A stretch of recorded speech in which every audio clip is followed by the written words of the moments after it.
Itu yang dia masa dia buka tu, dia nak tengok tu lah peluru RPG sampai dekat dia tu. Dalam kereta tu jadi gelap dan meletup dalam kereta tu kan. Daripada situlah kami kena tembak bertubi-tubi. Saya nak undur tak boleh. Saya boleh alih tembak. Sat kiri, sat kanan, sat tengah. Kami pun terpaksa kena membuat balaskan tembakan.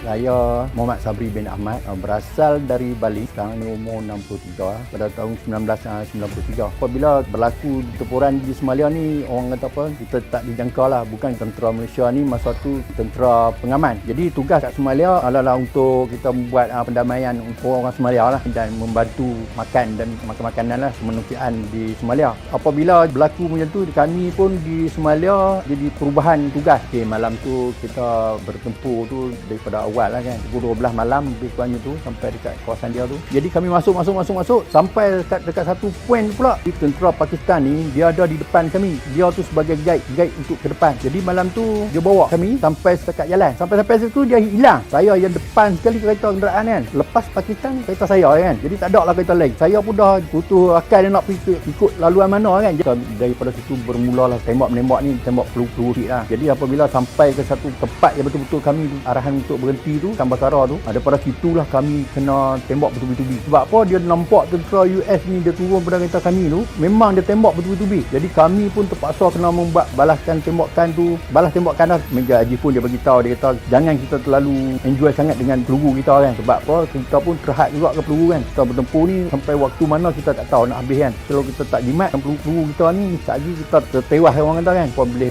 rapat kat kita, mereka boleh tawan kat kita kan. Saya bertempur ni sebab saya duduk kereta yang first pertama sekali, kereta terdepan sekali. Dia mana Meja Haji tu semua duduk kat belakang kan. Depa duk tanya pun apa ke pun tanya kat saya kan. Saya kata saya duduk kat depan ni, saya nak buat macam mana? Saya nak undur tak boleh. Cuma saya boleh alih tembak kan. Sat kiri, sat kanan, sat tengah. Depa ni orang Somali ni kita tembak belah kanan, dia main belah kiri. Kita tembak belah kiri, dia main ke depan. Depa duk main nak rapat, depa ramai. Itulah pada malam tu memang kena berhati-hatilah. Nak tembak pun nak kata pun orang Somalia ni memang kan banyak kan orang Islam kan. Itu pun jadi kadang-kadang tu tembak tu bagi depa takut, tapi depa ni memang tak takut lah orang Somali ni. Pun memang pun nak rapat juga, pun nak main rapas kat kereta-kereta kan. Saya pun jadi bertempur sampai terkena malam tu yang peluru RPG yang sampai kat kereta saya tu. Memang peluru banyak RPG sampai, tapi tak tepat. Kena peluru, kena yang dekat body, kena dekat ni bawah ke tayar kan. Taklah tepat masuk yang tu. Sebab malam tu arwah Aznan ni mula-mula dia tutup dia punya pelik dia tu. Jadi pelik tutup, dia tak nampak lah dia cahaya di dalam tu kan. Target tak nampak lah kan. Jadi dia musuh mungkin target tak nampak. Lepas tu malam tu dia duk tengok lama sangat kita duk tembak ni, dia buka satu plate tu, dia nampak lah orang duk tembak lu ni kan. Lepas tu dia sembang dengan dia, hang jaga sikit dia kata ni kan. Tapi dia kata tak payah nak tengok kau, dia kata nak tengok macam mana main kat mana. Tu saya kata hang jaga,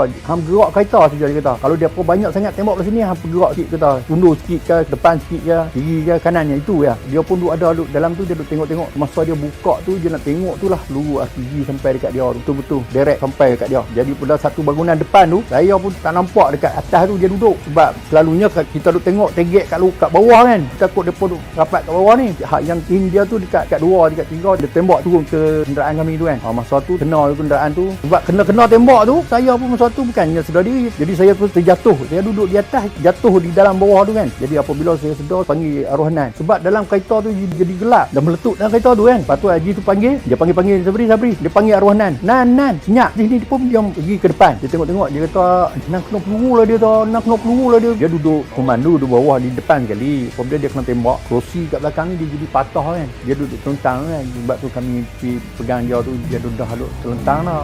Saya pun sedar tak sedar tu sikit kat dia juga kan. Dia tengok enggak. Dia tengok Allah Nan. Lepas tu masa situlah saya pun jadi kelang kabut kan. Nak hubung dengan radio set dah tak boleh. Saya pun tawakal diri so, masa tu masih duduk bertembak, masih kuat lagi. Saya naik di atas tu balik. Naik atas tu sampai dekat dada ni. Dalam kereta besar tu lah. Saya jonggoi balik. Saya bang Allahu Akbar. Saya panggil tolong minta tolong ya. Depa rapat, depa nampak kata kami kena tembak. Lepas tu depa pun main rapat dengan kami, tolong kita, arwah kena tembak kan. Depa rapat dengan kereta kami, depa buka pintu belah kiri, kami pun buka pintu belah kanan. Kami bawa arwah Nan ni dengan Haji tadi ni, bawa masuk ke pintu tu, masuk minta bantuan kat depa lah kan. Jadi bertempur tu pukul 3 pagi, kami tak mundur balik lagi, masih ada dalam pertempuran tu lagi sampai pukul 3 pagi tu. Masa arwah kena tu, arwah tu pun dah dengan kami ni, saya duduk dengan ibu dia sampai ke pagi dah, sampai ke 3 pagi. Jadi dalam masa tu duduk dengan ibu tu memang tu arwah memang dah tak ada dah masa tu pun. Dia kena tu senyap lah, on the spot dah tak. Kami dah pindah.